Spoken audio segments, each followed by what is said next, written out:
तो आज हम धार्मिक 6th सेंचुरी BC में जो धार्मिक सुधार आंदोलन था उसमें बौद्ध धर्म पर चर्चा करेंगे। बौद्ध धर्म की चर्चा के संदर्भ में हम इसको 3 पार्ट में बांटते हैं। इसका परिचय, जो सामान्य परिचय क्या है वो, दूसरा इसके सिद्धांत क्या है, दूसरा पार्ट हम करेंगे इसके सिद्धांत क्या है, और इससे जुड़ी जो विशेषताएं हैं उस पर हम चर्चा करेंगे। महात्मा बुद्ध का जन्म 563 BC में कपिलवस्तु के लुम्बिनी में हुआ था। इसकी पुष्टि 2 तरीके से होती है। एक तो कैंटोन जो परंपरा है चीनी, जिसके द्वारा तिथि का बौद्ध धर्म से जुड़ा हुआ जो तिथि निर्धारण होता है उसमें इसकी चर्चा है, यानी कैंटोन परंपरा। कैंटोन परंपरा जो चीनी परंपरा है उससे निर्धारित होता है। दूसरा जो मौर्यों का जो रुम्नदेही अभिलेख है, मौर्यों का रुम्नदेही अभिलेख, इसमें भी ये चर्चा है कि अशोक जो है 20 वर्ष अपनी धर्म यात्रा में 20 वर्ष के बाद लुम्बिनी गया था और वहाँ शाक्य मुनि की पूजा की थी। तो लुम्बिनी में 563 BC और कृष्ण पूर्णिमा के दिन जन्म हुआ था। और एक चीज आप ध्यान में रखेंगे, बुद्ध के जीवन से जुड़ी हुई लगभग सभी घटनाएं कृष्ण पूर्णिमा के दिन हुआ है। महात्मा बुद्ध शाक्य गण के शुद्धोधन के पुत्र थे। पूछा जाता है सब बराबर BPSC में किस, जैसे महावीर ज्ञात्रिक कुल के थे, जिसके बारे में पूछा जाता है कौन से कुल के थे, तो शाक्य गण। आप शुद्धोधन याद नहीं रखें लेकिन शाक्य गण याद रखें। माता का नाम था माया और विमाता प्रजापति गौतम। इनका विवाह यशोधरा से हुआ, जिसे राहुल नामक पुत्र हुआ। लेकिन सांसारिक सुख, माया मोह से इनका जुड़ाव कम होने लगा। इस संदर्भ में एक कहानी यह है कि एक बार वो एक बीमार व्यक्ति को जाते हुए देख रहे थे, तो उन्होंने अपने अनुचर से पूछा, क्या मैं भी बीमार हो सकता हूं? तो उसने कहा हाँ, हर एक को बीमार होता है। फिर देखा एक मृत्यु शैया पर किसी को ले जा रहा था, तो उसने क्या मेरी भी मृत्यु हो सकती है? तो कहा राजकुमार, आपकी भी मृत्यु, हर एक की मृत्यु, जो जिसका जन्म हुआ है उसकी मृत्यु होगी। तीसरा एक घटना हुआ, गरीब भिखारी, उसकी दयनीय स्थिति को उसने देखा। और चौथा एक सन्यासी को देखा जो निश्चिंत भाव से प्रसन्न मुद्रा में चला जा रहा था। तो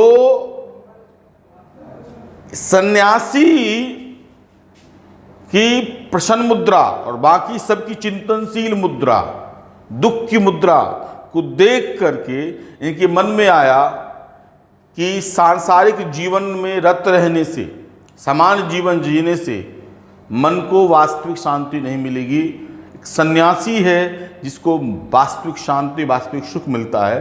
तो ये भावना करने लगी और 29 वर्ष की अवस्था में उन्होंने गृह त्याग कर दिया, जिसको महाविनिष्क्रमण कहते हैं। बौद्ध धर्म जिसको महाविनिष्क्रमण कहते हैं। वहां से वो सबसे पहले गए अलार कलाम के पास। अलार कलाम जो सांख्य दर्शन के ज्ञाता थे, और उन्होंने उनसे सांख्य दर्शन के बारे में सीखा, लेकिन उनको शांति नहीं मिली। तब वो गए रुद्रक रामपुत्र के पास जो योग दर्शन के ज्ञाता थे, उनसे भी उनको शांति नहीं मिली।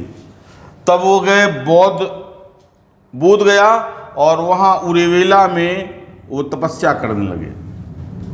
आरंभिक में 5 ब्राह्मण सन्यासियों को वहाँ पे वो शिक्षा दे रहे थे, लेकिन वो लोग छोड़ के चले गए। तपस्या के कई दिनों के क्रम में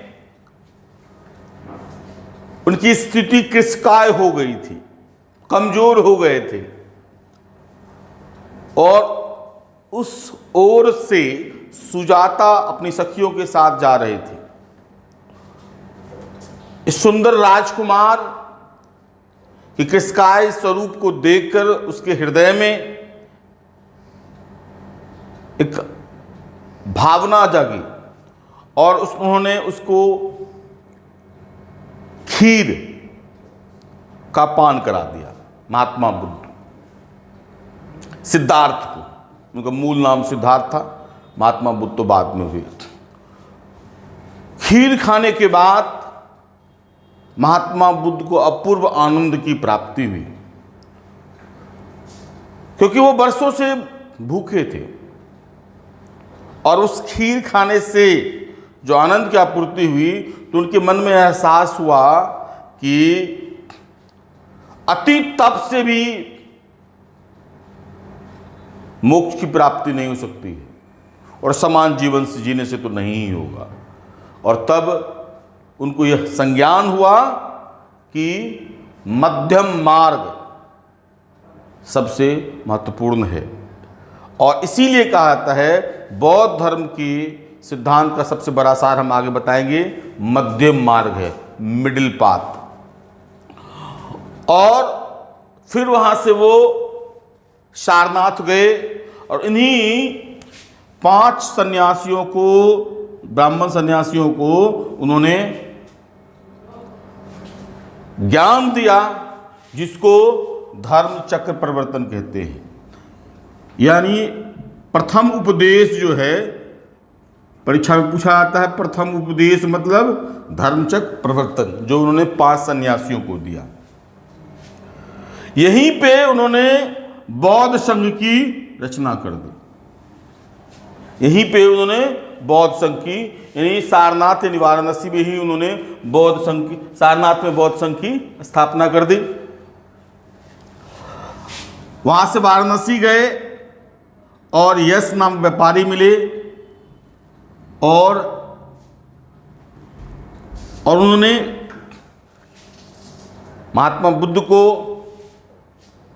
प्रचुर मात्रा में दान दिया, सहायता की।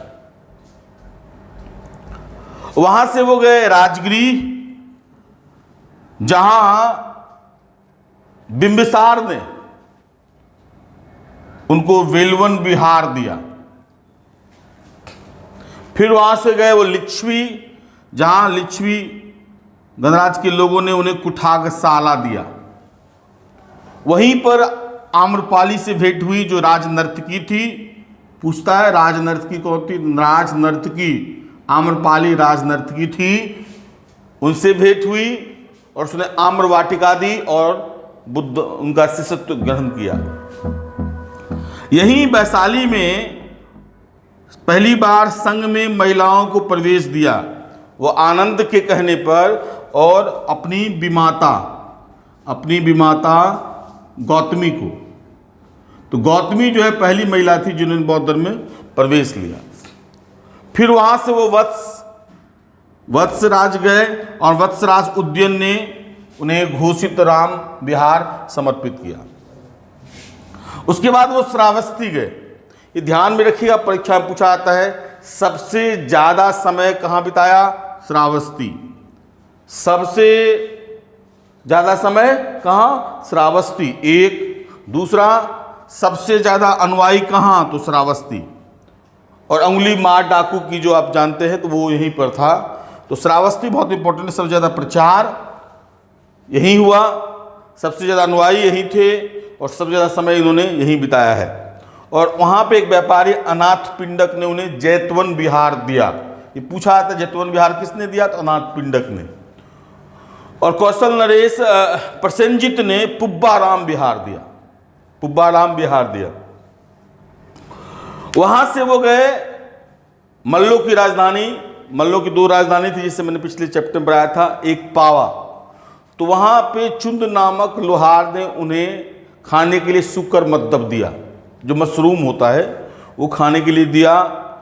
उसके खाने के बाद उनको रक्त अतिसार हुआ और पीड़ा सहन करते करते वो कुशीनारा गए। वहाँ पे सुभद्र नामक व्यक्ति को उन्होंने अपनी अंतिम शिक्षा दी और 483 ईस्वी में वो उन्होंने महापरिनिर्वाण को प्राप्त किया। महापरिनिर्वाण तो 400 उनकी मृत्यु को महापरिनिर्वाण या मोक्ष को महापरिनिर्वाण कहा था, जो 483 बीसी में उन्होंने प्राप्त किया। उनके मृत्यु के तुरंत बाद 483 बीसी में राजगृह के सप्तपर्णी गुफा में प्रथम बौद्ध संगति बुलाई गई थी। शासक थे अजात शत्रु और इसकी अध्यक्षता महाकश्यप ने की थी। और इस संगति में दो पुस्तक लिखी गई, सुत्त पिटक जिसमें सिद्धांत के बारे में वर्णन है और विनय पिटक इसमें बौद्ध धर्म के नियम के बारे में वर्णन है। द्वितीय बौद्ध संगति 383 बीसी में वैशाली में हुई, जिसकी अध्यक्षता सबाकामी ने की थी और शासक थे कालाशोक। तृतीय बौद्ध संगति 251 बीसी में पाटलिपुत्र में हुआ था और इसकी अध्यक्षता की थी मोगलीपुत्तिस।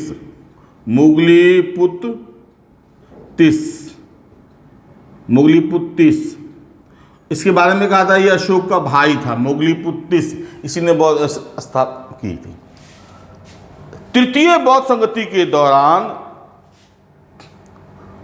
बौद्ध धर्म में मतभेद उभरने लगे, विशेषकर संघ में उत्पन्न होने लगे और पूर्ण रूप से विभाजन तो नहीं हुआ, लेकिन दो पार्ट में बट गया। एक पार्ट हुआ स्थाविर या थेरवादी, स्थाविर या थेरवादी, दूसरा महासंघिक और श्रावस्तिवादी। ठीक है, यही आगे चल के हीनयान और महायान में परिवर्तित हो गया है। इस संगति में अधिधम्म पिटक की भी रचना की गई है, जिसमें बौद्ध दर्शन के बारे में वर्णन, फिलॉसफी ऑफ बौद्ध धर्म जो है वो इसी में है, अधिधर्म पिटक में। इस संगति में संघ में भेद को रोकने के लिए अशोक ने राजज्ञा जारी की। जो रानी की जो आज्ञा, रानी का विलेख जो है उसमें वो राजज्ञा जारी की कि जो कोई भी संघ में भेद रोक करने की कोशिश करेगा उस पर दंडात्मक कार्रवाई की जाएगी। तो संघ के भेद को रोकने का महत्वपूर्ण प्रयास किया गया। दूसरा, बौद्ध धर्म के प्रचार के लिए चारों तरफ कई दूत भेजे गए, जिसे चीन में कुमारजीव को भेजा गया, शोनेमुत्रा को बर्मा भेजा गया, महेंद्र और संघमित्रा को श्रीलंका भेजा गया। इस तरह रक्षित महारक्षित कई को अलग अलग जगह पे बौद्ध धर्म के प्रचार के लिए भेजा गया। कहा जाता है कि अशोक के द्वारा बौद्ध धर्म के प्रचार करने के कारण ही बौद्ध धर्म का फैलाव वैश्विक स्तर पर हुआ। चतुर्थ बौद्ध संगति 72 एडी में हुआ और यह कुंडलवन, कश्मीर के कुंडलवन में हुआ था। शासक थे कनिष्क और अध्यक्षता की थी वसुमित्र ने। अश्वघोष इसके उपाध्यक्ष थे। ये वही अश्वघोष थे जिसको जीत करके कुसुमपुर जो पाटलिपुत्र का ही पुराना नाम है, कुसुमपुर से उनको जीत करके कनिष्क उठा के ले गया था। वो बहुत बड़ा विद्वान था तो उसको उन्होंने उपाध्यक्ष बनाया। कनिष्क के समय बौद्ध धर्म दो पार्ट में बट गया, हीनयान और महायान। हीनयान भी फिर आगे चल के दो पार्ट में बच गया, वैभाषिक और स्वतांत्रिक। विभाषा शास्त्र के आधार पर जो सिद्धांत मानते थे वैभाषिक हो गए, और शुद्ध पिटक के जो आधार पर सिद्धांत मानते थे वो स्वतांत्रिक हो गए। और महायान संप्रदाय भी दो पार्ट बढ़ गया, माध्यमिक और योगाचार। माध्यमिक मतलब शून्यवाद, जिसके प्रवर्तक जो थे वो नागार्जुन थे, जिसको भारत में सापेक्षतावाद का प्रणेता मानता है। योगाचार या विज्ञानवाद, इसके प्रवर्तक मैत्रेयीनाथ थे।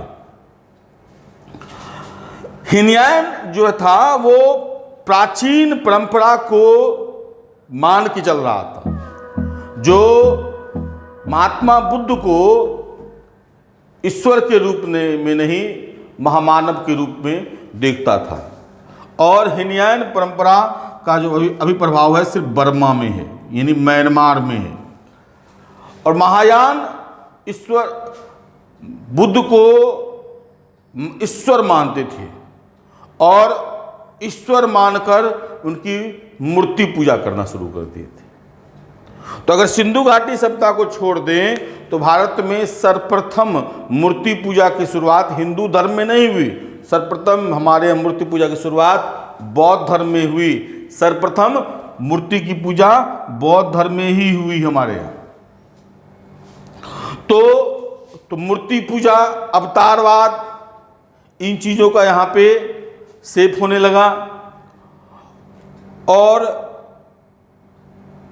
इसके अलावा यहाँ जो पाली भाषा ये प्रचलित थी, अब महायानियों ने संस्कृति भाषा को अपना लिया। इस तरह से हम परिचय देखते हैं। इसके बाद हम अगर देखेंगे तो फिर आगे इसका जो बढ़ाव हुआ है और देवी देवता आए हैं उस पर चर्चा करेंगे। महायान के बाद 6ठी से 8वीं शताब्दी के बीच में वज्रायन आया और उसके बाद कालचक्रायन आया और उसके बाद सहजयान आया। इस पर हम सिद्धांत में विस्तृत रूप से चर्चा करेंगे। अब मैंने कहा कि चतुर्थ बौद्ध संगति में बुद्ध के ईश्वर के रूप में पूजा करने की संकल्पना सामने आई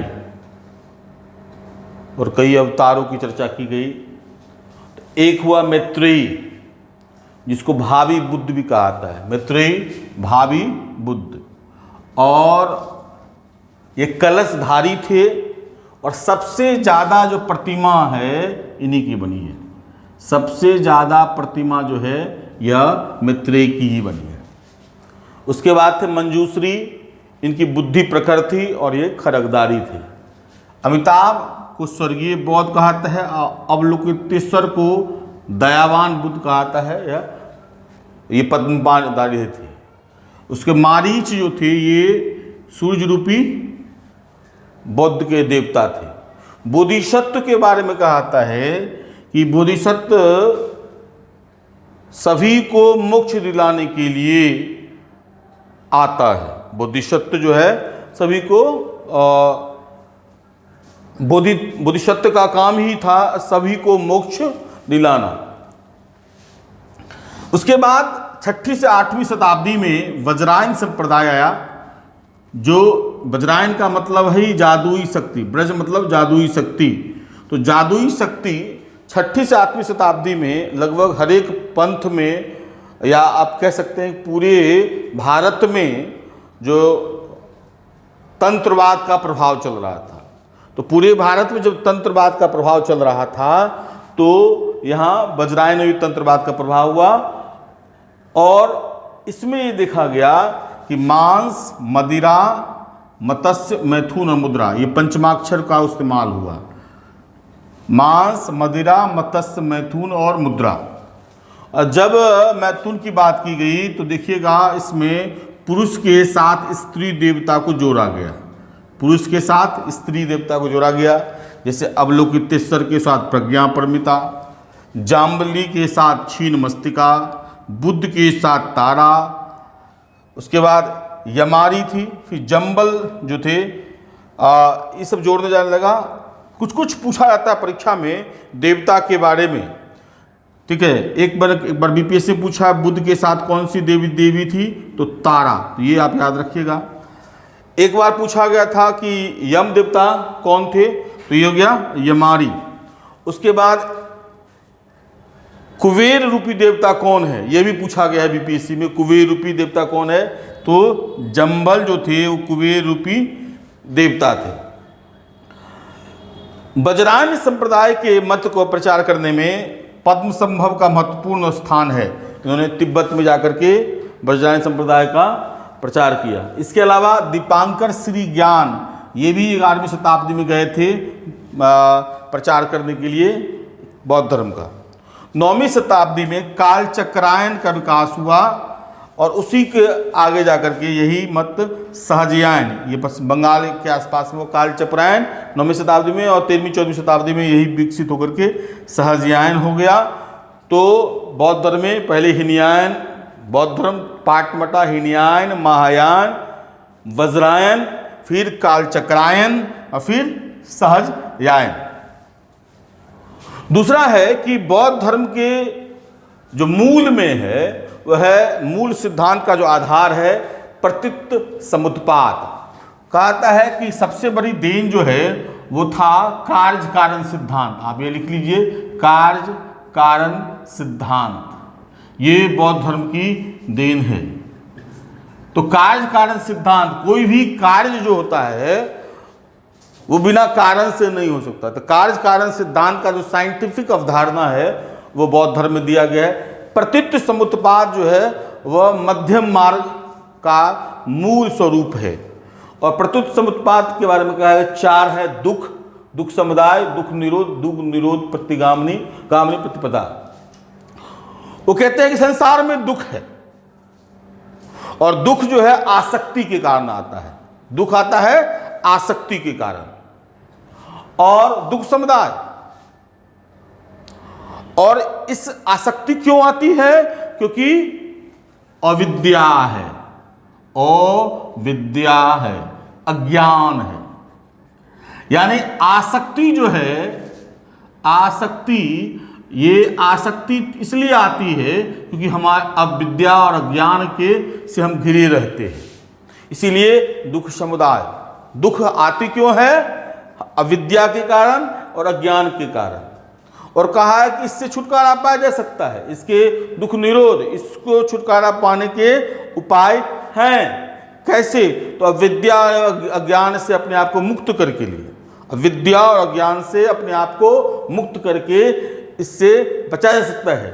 और चौथा है दुख निरोध गामिनी प्रतिपदा, अर्थात इसको, दुख को संपूर्णता से निवारण करने के लिए अष्टांगिक मार्ग की जरूरत है। यानी अष्टांगिक मार्ग के द्वारा जो है वो हम मोक्ष प्राप्त कर सकते हैं, दुख से निवारण कर सकते हैं। यही प्रतीत समुत्पाद इसके मूल सिद्धांत में है। बौद्ध धर्म में जब निर्वाण की बात की जाती है तो निर्वाण का जो स्वरूप होता है कि तृष्णा रूपी अग्नि का समन, तृष्णा रूपी अग्नि का समन हो गया निर्वाण। ठीक है। इसके अलावा बौद्ध धर्म की जो मूल उद्देश्य है कि ये आचरण की पवित्रता और शुद्धता पर जोर देते हैं। आचरण की पवित्रता एवं शुद्धता पर जोर देते हैं।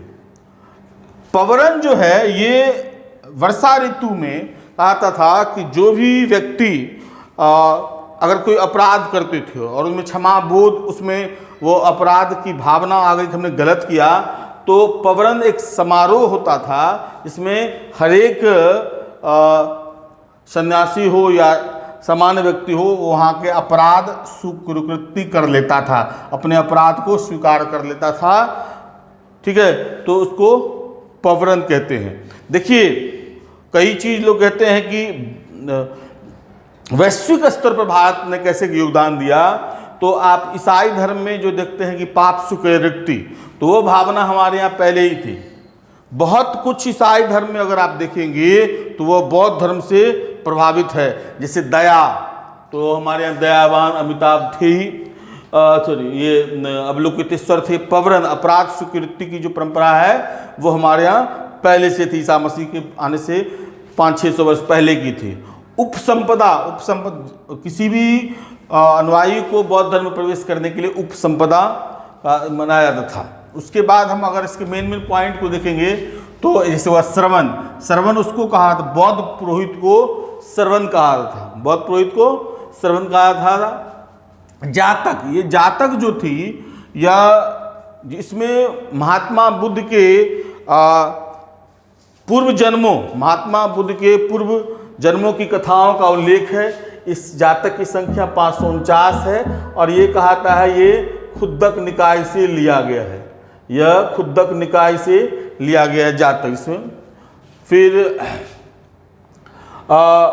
नवनालंदा विहार, जो बीपीएससी में पूछा गया था, नवनालंदा विहार क्या है, तो यहाँ ये नालंदा में है, ये पाली अनुसंधान संस्थान है, ये है पाली अनुसंधान संस्थान है। उसके बाद है लाइट ऑफ एशिया, ये पुस्तक अर्नोल्ड ने लिखी थी, जो ललित विस्तार जो बौद्ध धर्म की पुस्तक है उससे प्रभावित होकर के उन्होंने लाइट ऑफ एशिया लिखी थी। महात्मा बुद्ध को लाइट ऑफ एशिया कहा था। तो पूछा था, बीपीएससी में पूछा गया लाइट ऑफ एशिया किसको कहा गया है, तो महात्मा बुद्ध को कहाँ से, किसने कहा था, अर्नोल्ड ने, और किस पुस्तक से प्रेरित है, तो ललित विस्तार। लेकिन ये पूछा है कि लाइट ऑफ एशिया किसको कहते हैं। उसके बाद महात्मा बुद्ध की एक धर्मचक्र मुद्रा है जो सारनाथ में देखते हैं, एक भूमि स्पर्श मुद्रा है। भूमि स्पर्श मुद्रा का मतलब है कि लाख प्रलोभनों के बावजूद महात्मा बुद्ध जो है वो अपनी शुचिता बनाए रखे, तो वो भूमि स्पर्श मुद्रा है।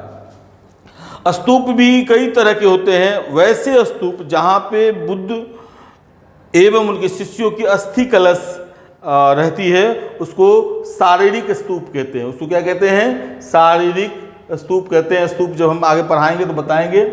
उसके बाद एक देवदत्त देख लीजिए, ये जो था इनका महात्मा बुद्ध का चचेरा भाई था देवदत्त। ये जो है महात्मा बुद्ध के समय में ही बौद्ध धर्म का बौद्ध संघ का अध्यक्ष बनना चाहता था। जैसे वहाँ पे जमाली, तो यहाँ पे देवदत्त याद रखिएगा, वहाँ पे जमाली ने विद्रोह किया, यहाँ देवदत्त ने विद्रोह किया जो उनका चचेरा भाई था। विशुद्धि मत जो है वो हीनयान मत का विश्वकोश का आता है। विशुद्धि मत जो रचना है वो उसको हीनयान का विश्व लघु कोश कहा आता है। वैपुल सूत्र या 9 ग्रंथों का एक संकलन है जिसे महायानियों का सबसे पवित्र संग्रह माना जाता है। उसके बाद है अश्वघोष। अश्वघोष एक महान विचारक थे, एक महान साहित्यकार थे, एक महान नाटककार थे। तो इसकी तुलना की जाती है कि मिल्टन, कांट, वॉल्टेयर जैसे व्यक्ति थे ये अश्वघोष। ये परीक्षा पूछाता है। इन्होंने एक रचना की थी सारिपुत्र प्रकरण, यह जो है सो सबसे पुराना नाट्य ग्रंथ माना जाता है।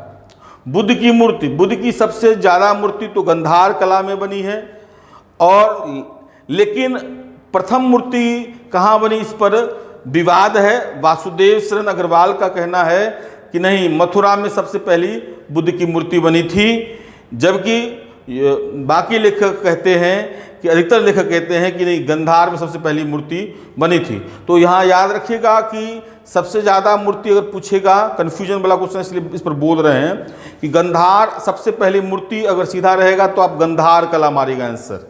लेकिन अगर वासुदेव शरण अग्रवाल के अनुसार तब आप दीजिएगा मथुरा। और सबसे ज़्यादा जो है बुद्ध की मूर्ति कहाँ बनी थी, तो आप मान लीजिएगा गंधार कला में। दिंगनाथ जो है बौद्ध धर्म के तर्कशास्त्र के पिता माने जाते हैं। बौद्ध तर्कशास्त्र के पिता दिंगनाथ को मानता है। चंद्रगोमिन, यह जो है व्याकरणाचार्य थे और बौद्ध ज्ञानी थे चंद्रगोमिन। कुमारजीव, इन्होंने जो सापेक्षतावाद, जो शून्यवाद, जो माध्यमिकवाद जो नागार्जुन ने प्रतिपादित किया था उसको उन्होंने चीन में फैलाया था कुमारजीव ने। उसके बाद अगर आप देखेंगे तो दीपांकर श्रीज्ञान, मैंने कहा धम्मपद, जो धम्म जो शब्द आप लेते हैं वो सुत्त पिटक से लिया गया है। एक और इम्पोर्टेंट है कि सुमात्रा के राजा ने पालवंशी शासक देवपाल से नालंदा में 5 गांव मांगे जिस पर कि बुद्ध की जो है सो मूर्तियाँ बना सकें या मंदिर बना सकें या उसके निवास बना सकें, तो ये सुमात्रा के यहाँ देवपाल ने मांगा था। उसके बाद एक सोमपुर बिहार, यह ये भी बीपीएससी में पूछा हुआ है। सोमपुर बिहार कहाँ है, तो बीपीएससी में, तो ये पूर्वी भारत में, पूर्वी बिहार में है। एक है कार्ले चैत्य। कार्ले चैत्य जो है, इसका जो निर्माण है यह यवनों के दान से हुआ है। परिवारजक को सन्यासी कहा जाता है। और द्वितीय अशोक में भी बराबर कंफ्यूजन होता है कि कौन है द्वितीय अशोक। अधिकतर लोग मार देते हैं कनिष्क, लेकिन आंसर लिखिएगा हर्षवर्धन, क्योंकि कनिष्क ने बौद्ध धर्म के प्रचार के लिए कोई काम नहीं किया। बौद्ध धर्म का उन्होंने पालन किया, संगति बुलाई, लेकिन बाहर जाकर के बौद्ध धर्म का प्रचार नहीं किया, जैसा कि अशोक ने किया था।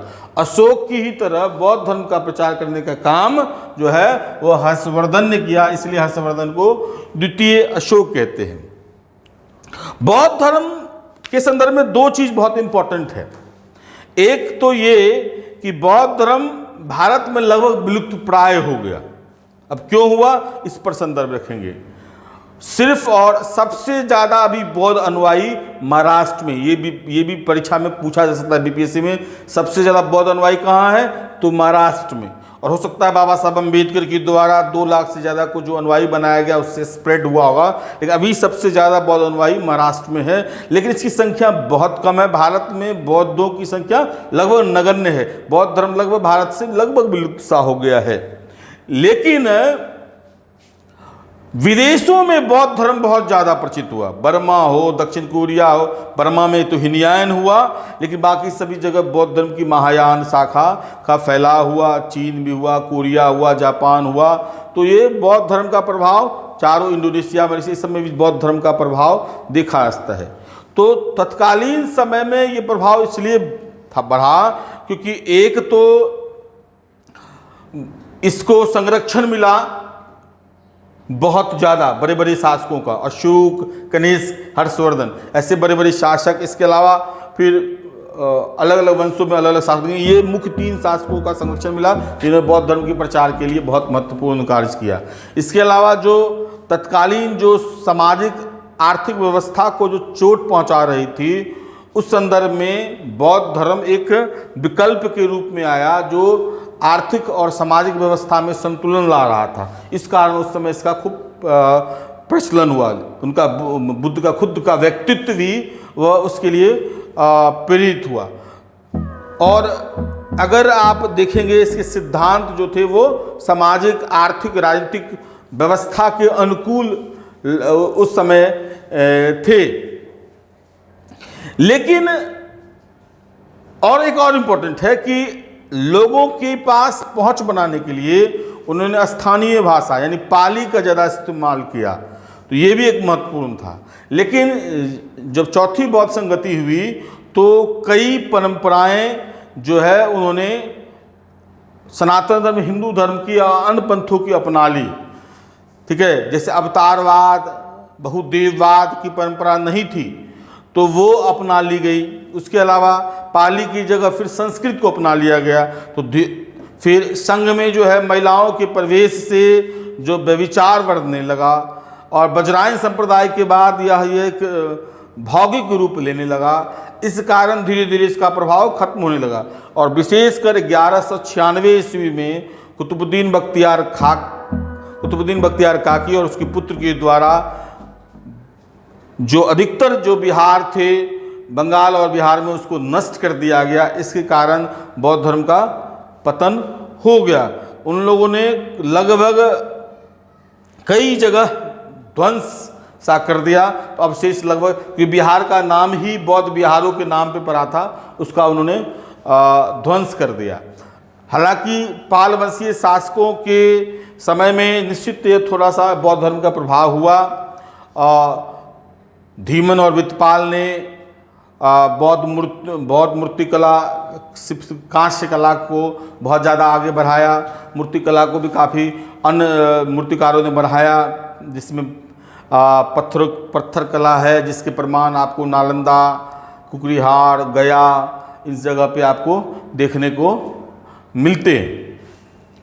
तो बौद्ध धर्म के संदर्भ में यह कहा जाता है कि निश्चित अपने समकालीन समय में वह सबसे ज़्यादा प्रभावी रहा, और अगर भारत में नहीं विकसित हुआ तो आज भी बौद्ध धर्म की पताका चारों तरफ फैली हुई है। बौद्ध धर्म में नहीं विकसित होने का एक कारण था कि बराबर बौद्ध धर्म का संघर्ष रहा, दार्शनिक स्तर पर भी, वैचारिक स्तर पर भी। जैसे शंकराचार्य के द्वारा भी चोट पहुंचाई गई, जिनको प्रच्छन्न बौद्ध कहते हैं। तो जैन धर्म जो था उसका बहुत कुछ हिंदू धर्म से या सनातन धर्म से मिलता जुलता था, उसके सिद्धांत और विचारधारा, कहा था सांख्य दर्शन लिया जाता था, तो उस पर चोट नहीं की गई। लेकिन जो सनातन धर्म, हिंदू धर्म ने बौद्ध धर्म पर प्रहार करने की सोच रखी और सुविधावादी इस्तेमाल किया गया कि बहुत ज़्यादा, एक तो बौद्ध धर्म के जो महात्मा बुद्ध है उनको 9वां अवतार घोषित कर दिया गया, यानी हिंदू धर्म का भी हिस्सा कर दिया गया, और बहुत सारी हिंदू परंपराओं को भी बौद्ध धर्म ने अपना लिया। तो कहा था जो कुछ नवीन आंदोलन अगर अपनी नवीनता को बनाए रखता है तो उसका विकास होता ही रहता है, लेकिन जब अपनी नवीनता को छोड़कर पुरानी व्यवस्था को ही, जिसके खिलाफ वो आए थे, उसको अपनाने लगते हैं तो उस पंथ का प्रसार ज़्यादा नहीं होता है। धन्यवाद।